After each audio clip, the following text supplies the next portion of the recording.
Hello class 10। आज नए concept के साथ हम लोग आपके साथ जुड़ रहे हैं। इसमें हम लोग दो कंसेप्ट को सीखेंगे। मेनली मैंने कुछ ग्राफ के बारे में यहाँ लिखा हुआ है। दूसरा बोर्ड के हिसाब से most important topic relationship between zeros and coefficient of polynomial. इस पे इस बार भी इससे पहले भी इस टॉपिक से क्वेश्चन बोर्ड में आके रहे हैं, तो संभावना बहुत ज्यादा है कि बोर्ड में आगे भी इस टॉपिक से क्वेश्चन पूछे जा सकते हैं। ठीक है, आज हम लोग इस वीडियो में ग्राफ, हम लोगों ने जो लास्ट वीडियो थी उसमें हम लोगों ने ये सीखा था कि एक्स एक्सिस को अगर कोई पॉलिनोमियल का ग्राफ जितनी बार कट करेगा टच करेगा उसके उतने ही नंबर ऑफ जीरोस उस ग्राफ के बनेंगे। ठीक है, हम लोग ये पढ़ के आ रहे हैं। आज मैंने ये जो ग्राफ बनाए, तीन आपको ग्राफ बोर्ड पे दिखाई दे रहे होंगे, ये तीनों ही ग्राफ क्वाड्रेटिक पॉलिनोमियल के लिए ही हैं, लेकिन तीन अलग अलग केस में। पहला केस है पूरा किसके लिए? क्वाड्रेटिक पॉलिनोमियल के लिए, ध्यान रखना। और इसमें किसी पॉलिनोमियल की हम लोग बात नहीं कर रहे हैं। पहला केस ये कह रहा है कि अगर किसी भी क्वाड्रेटिक पॉलिनोमियल के दो डिस्टिंक्ट जीरो हैं, मतलब दो उसके जीरो की जो वैल्यू है वो अलग अलग है, तो उस केस में जो सा ग्राफ बनेगा वो कुछ इस प्रकार से बनेगा। यहां पर मैंने ये ग्राफ अपर साइड बना रखा है। हो सकता है ये ग्राफ जो जिस हिसाब से वैल्यू हमें, तो उस केस में ये ग्राफ लोअर साइड भी बन सकता है। ठीक है ना? तो यहां पर जो मैक्सिमम नंबर ऑफ जीरोस है वो कितनी है? 2 मैक्सिमम नंबर ऑफ जीरोस है।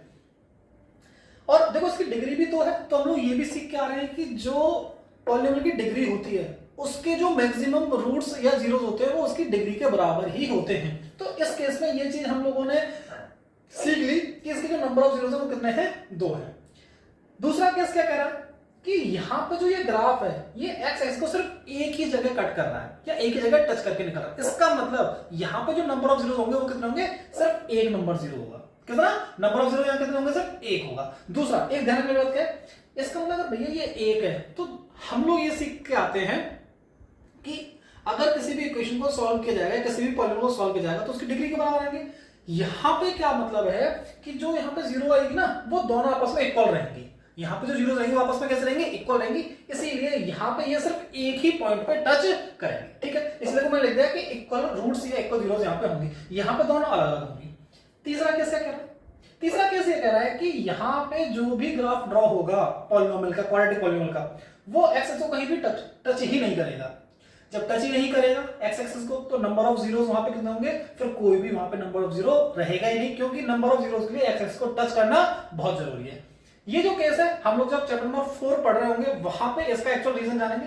ठीक है, साथ ही साथ दूसरा जो हमारा कंसेप्ट है वो हम लोगों को ये बताएगा कि भैया relationship between zeros and coefficient. देखिए यहां पे मैंने क्वाड्रेटिक पॉलिनोमियल लिखा हुआ है x² + bx + c। अगर हम लोग यहाँ पे सबसे पहले बात करते हैं कोफिशिएंट की। कोफिशिएंट क्या होता है? जैसे देखो मैं अगर यहाँ पे बात करूं x² का कोफिशिएंट क्या है, तो x को हटाकर जो भी बचेगा वो इसका कोफिशिएंट कहलाएगा। अगर मैं यहाँ पे x को एक मिनट के लिए हटा दूं तो यहाँ पे मुझे क्या दिखाई दे रहा है? a दिखाई दे रहा है। तो यहाँ पे x का कोफिशिएंट कितना हो गया? a हो गया। ऐसे मैं यहाँ बात करूं x की, तो x का कोफिशिएंट कितना हो जाएगा? x को हटा दो, क्या बचेगा? b बचेगा। तो x का कोफिशिएंट यहाँ पे कितना हो गया? b हो गया। मैंने यहाँ पे लिख भी दी ये चीजें। ठीक है, अब देखिए हम लोगों को ना यही रिलेशन पढ़ना है। यहां पे क्या लिखा है मैंने? Sum of zeros. क्या लिखा है? Sum of zeros. Sum of zeros कैसे निकाली जाती है कि कोफिशिएंट ऑफ x, इस इक्वेशन से या इस पॉलिनोमियल से देखेंगे कि x का कोफिशिएंट कितना है? b, तो b लिख दिया। लेकिन ध्यान रखना है कि इसके फॉर्मूला में क्या आता है? माइनस आता है, तो माइनस का b अपॉन है। नीचे लिखा है कोफिशिएंट ऑफ x², तो x का कोफिशिएंट कितना है? a। ठीक है, क्या ये बात समझ में आ गई? सम ऑफ जीरोस के लिए हमारे पास क्या फॉर्मूला बन गया? -b अपॉन a, जब हम लोगों को पॉलिनोमियल से सम ऑफ जीरोस निकालने हैं। दूसरा लिखा है मैंने प्रोडक्ट ऑफ जीरोस। इसके लिए क्या फॉर्मूला है कि कांस्टेंट मतलब ये c अपॉन में कोफिशिएंट ऑफ x², तो c अपॉन a।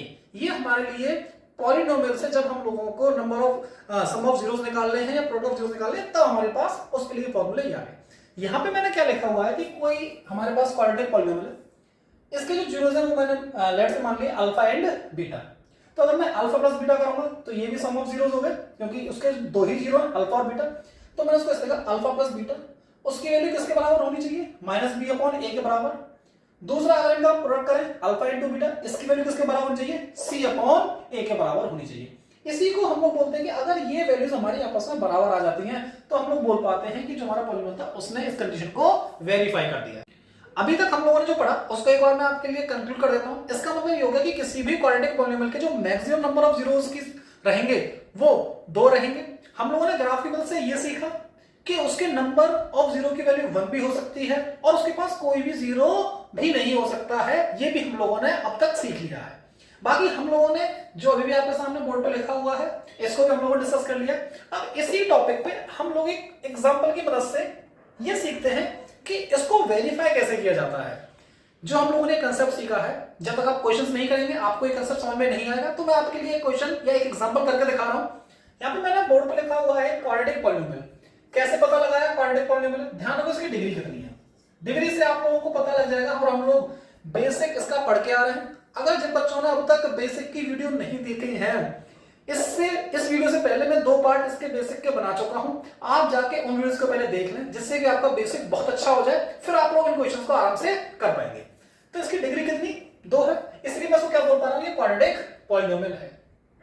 अगर मुझे इसके जीरोस फाइंड करने हैं तो जीरोस फाइंड करने के लिए मुझे क्या करना पड़ेगा, इसमें कोई मेथड लगाना पड़ेगा जिससे मुझे x की वैल्यू मिल जाए। उसके लिए हम जो भी जानते हैं, क्लास 9 में पढ़ के आ रहे होते हैं, तो हमारे पास मिडिल स्प्लिटिंग टर्म, इसकी वजह से हम लोग इससे क्या निकालेंगे, जीरोस निकालेंगे। मिडिल स्प्लिटिंग टर्म क्लास 9 में पढ़ के आते हैं, उम्मीद करता हूं आप सबको वो आता होगा। नहीं आता तो एक बार मैं उसको रिवाइज करा देता हूं कि हम लोग उसमें क्या करते थे। हम लोग सबसे पहले जो x का कोफिशिएंट है और जो कांस्टेंट टर्म है, इनका आपस में मल्टीप्लाई करके जो नंबर आता था उसके हम लोग फैक्टर करते थे। जैसे यहां पे कांस्टेंट टर्म है c, यहां पे इसका कोफिशिएंट कितना है, x स्क्वायर का 2, तो अगर मैंने इन दोनों का मल्टीप्लाई किया तो 6 × 2 आया। इनका मैं फैक्टर कर सकता हूं, इसको सॉल्व करके मुझे 12 मिल जाएगा। 12 के अगर मैंने फैक्टर करे, अगर मैंने 12 के फैक्टर करे तो 2 × 2 × 3। अब मुझे क्या करना है कि इन फैक्टर का यूज करके अगर मैं प्लस माइनस करूं तो मेरे को 8 मिल जाए और मल्टीप्लाई करूं तो मुझे 12 मिल जाए। इस प्रकार से मुझे इनमें टर्म्स को एडजस्ट करना है। ठीक है, अब देखो यहां पे है 8x, तो अगर मैं 3 × 2 मुझे यहां से 6 मिल गए और यहां पे 2। अगर मैं देखो साइन किसका, ध्यान रखना साइन जिसका भी लगा होगा उसके अकॉर्डिंग हम लोग काम करेंगे। यहां पे लगा है माइनस साइन, तो इसका मतलब मैं माइनस का 6 ले लूं और माइनस का 2 ले लूं। जब इन दोनों को सॉल्व करके खत्म करना आ गया, माइनस का 8 आ गया, और मैं अगर इन दोनों का मल्टीप्लाई करूं तो मुझे क्या मिल रहा है, 12 मिल रहा है। ठीक है, इसका मतलब जो हम लोगों ने फैक्टर किया वो बिल्कुल सही किया। इसके बाद हम लोग इसको लिख लेते हैं 2x² - 8x + 6। जो आपने फैक्टर बनाया ना, इन फैक्टर को अब इस 8x को ब्रेक कर दो इनके फैक्टर के टर्म में, तो क्या बन जाएगा 2x² - 2x - 6x + 6। अब आप देखो मैंने 2 को पहले लिखा है, 6 को बाद में लिखा है, आप किसी को पहले लिख लो किसी को बाद में लिख लो, उससे कोई फर्क नहीं पड़ता। अब देखो यहां पे क्या कॉमन दिखाई दे रहा है मुझे, यहां पे मुझे 2x कॉमन दिखाई दे रहा है। 2x कॉमन लिया तो यहां पे क्या बच गया x, यहां पे बच गया -1। यहां पे मैं अगर कॉमन लूं तो मुझे -6 कॉमन दिखाई दे रहा है। यहां पे हो गया ये x हो गया, देखो ये माइनस का है प्लस का, यहां पे आ गया माइनस का। इसमें जो ध्यान रखने वाली बात है, ध्यान समझना, जो भी आपके ब्रैकेट बने ना बेटा, आप देखो समझो, जो आपके ब्रैकेट बने, ये ब्रैकेट में जो भी आपके नंबर्स हैं विद साइन ये सेम होने चाहिए, इसमें साइन का भी डिफरेंस नहीं होना चाहिए। अगर आपके ये ब्रैकेट गलत बने ना, इसका मतलब आपने पूरा क्वेश्चन गलत कर दिया। तो इसलिए इसको ध्यान से करते हुए चला। अब जो ब्रैकेट के बाहर नंबर लिखे मैंने उनको एक ब्रैकेट में लिख लिया, और जो कॉमन था इसको मैंने कॉमन निकाल लिया। अब इसके अगर मुझे x की वैल्यू निकालनी तो कैसे करूंगा, इसको बराबर रखो 0, सिमिलरली इसको बराबर रखो 0। यहां से x की वैल्यू मुझे मिल गई 6/2, इसको सॉल्व किया तो 3, और यहां से x की वैल्यू मुझे मिल गई 1। x की वैल्यू आ गई। अब इस x की वैल्यू को मैं बोल सकता हूं अल्फा, और इस x की वैल्यू को बोल सकता हूं मैं बीटा। सॉरी, यहां पे कितनी है बीटा, b की वैल्यू, बीटा की वैल्यू 1। तो यहां से मुझे अल्फा की जो वैल्यू मिली है वो कितनी मिली है, 3 मिल गई, और यहां से जो मुझे बीटा की वैल्यू मिली है वो कितनी मिल गई, 1 मिल गई। अब हम लोगों के पास अल्फा बीटा आ गया। अब हम लोगों ने जो ये रिलेशन सीखा था, अब हम लोग इस रिलेशन को यहां पे अप्लाई करके देखते हैं। ठीक है, यही अगर ये वेरीफाई होता है तो हमारा क्वेश्चन बिल्कुल सही है। सबसे पहले हमारे पास जो पॉलिनोमियल दे रखा है, हम लोग इससे सम ऑफ जीरोस निकालते हैं। सबसे पहला काम सम ऑफ जीरोस। तो सम ऑफ जीरोस के लिए क्या करेंगे, जो ये फॉर्मूला है अब आपको ये यूज करना है, -b/a। तो -b/a कंपेयर करें जरा यहां से। अगर इस पॉलिनोमियल से हम लोग पहले कंपैरिजन करके लिख लेते हैं, ठीक है, तो मैं यहां से कंपेयर करूंगा, तो कंपेयर किसका करना है, ax² + bx + c, इसके साथ कंपेयर करना है। तो मुझे यहां से जो वैल्यू मिलेगी, a की वैल्यू मुझे यहां से मिल रही है 2, b की वैल्यू मुझे मिल रही है -8। बच्चे गलती क्या करते हैं ना, ध्यान से लेना, बच्चे गलती करते हैं साइन को स्किप कर देते हैं या भूल जाते हैं वो लगाना, तो विद साइन लेंगे टर्म्स को। और c की वैल्यू कितनी मिल रही है मुझे यहाँ पे +6। ठीक है। अब जो प्लस की वैल्यू के साथ प्लस का साइन लगाओ या मत लगाओ उससे कोई फर्क नहीं पड़ता, पर माइनस वाली वैल्यू के साथ माइनस साइन लगाना ही है, ठीक है। आगे अब हम लोग निकालते हैं यहाँ पे सम ऑफ जीरोस माइनस बीटा और माइनस बी अपॉन ए करके, तो यहां से क्या निकलेगा बी अपॉन ए, तो बी की वैल्यू -8, ए की वैल्यू 2, इसको सॉल्व किया। लेकिन देखो ध्यान रखना यहां पे बी की वैल्यू किसकी है माइनस की। अगर आपने फॉर्मूला देखें यहां भी तो माइनस है, इसका मतलब इसके आगे क्या लगेगा एक और माइनस का साइन लगेगा, तो माइनस माइनस प्लस 2 से आपने 8 को काट दिया तो क्या आंसर आ गया 4 आ गया, या तो सही है क्या। अब हम लोगों ने जो वैल्यूज निकालनी है इनको भी चेक कर लेते हैं। अल्फा प्लस बीटा करते हैं ना, अल्फा प्लस बीटा, अल्फा की वैल्यू कितनी थी आपके पास 3, बीटा की वैल्यू कितनी थी 1, मैंने इनको प्लस किया, इनका भी कितना आया 4 आया। इसका मतलब जो मेरा ये रिलेशन था अल्फा प्लस बीटा बराबर माइनस बी अपॉन ए, तो क्या ये मुझे यहाँ पे वेरीफाई होता दिखाई दे रहा है क्या, यहाँ पे वेरीफाई होता दिखाई दे रहा था, तो मैं यहाँ पे क्या ले सकता हूं alpha plus beta equal to minus B upon A. तो हम लोगों का जो सम वाला केस था वो तो बिल्कुल वेरीफाई हो गया। अब हम लोग वेरीफाई करते हैं प्रोडक्ट वाला केस। अगर हम लोग यहां से प्रोडक्ट निकालते हैं, प्रोडक्ट के लिए आपके पास ये फॉर्मूला, इसीलिए मैंने ये अभी सेक्शन रफ नहीं किया था, जिससे कि आपको क्वेश्चन के साथ साथ दिखा चलूं कि मैं इस चीज को यहां पे यूज कर रहा हूं। अब हम लोग बात करते हैं प्रोडक्ट की, तो दूसरा केस हम लोग निकालते हैं प्रोडक्ट। अगर हम लोग प्रोडक्ट को देखें तो प्रोडक्ट के लिए क्या करेंगे सी अपॉन ए, क्या सी अपॉन ए। और देखो मैं आपको छोटा सजेशन देता हूं, जितनी बार भी आप इस जैसे क्वेश्चन को करोगे तो फॉर्मूले हर किसी में लिखना है, माइनस बी अपॉन ए सम के लिए, प्रोडक्ट के लिए सी अपॉन ए। अगर हम लोग बात करें सी की वैल्यू क्या है, सी की वैल्यू 6, ए की वैल्यू कितनी थी, ए की वैल्यू 2, ए की वैल्यू 2, इसको सॉल्व किया क्या आंसर आया 3 आया क्या।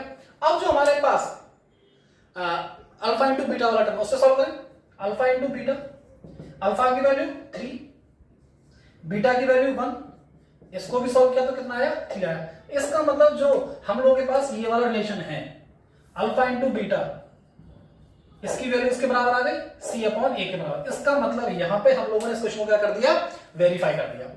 क्या कर दिया इस क्वेश्चन को यहां पे हम लोगों ने वेरीफाई कर दिया। तो इस क्वेश्चन का ये था पूरा सॉल्यूशन। अब एनसीईआरटी की जो एक्सरसाइज है 2.2 1 में तो सारे क्वेश्चंस को ग्राफ वाले हैं, सिर्फ आपको ये चेक करना है कोई ग्राफ एक्सेस को कितने जगह टच कर रहा है कितनी जगह कट कर रहा है, ठीक है, उसके आप क्वेश्चंस कर सकते हो। ऐसे ही जो एक्सरसाइज है 2.2 उसमें हम लोगों का जो ये ऐसे क्वेश्चंस है रिलेशनशिप वाले, अब आप ऐसे क्वेश्चंस को ट्राई कर सकते हो एनसीईआरटी से करें। बाकी जो आप किसी रेफरेंस बुक को यूज करते हैं तो आप रेफरेंस बुक से क्वेश्चंस लगाएं, पीवाईक्यू क्वेश्चंस पे बहुत सारे हैं, आप पीवाईक्यू क्वेश्चंस को लगा सकते हैं।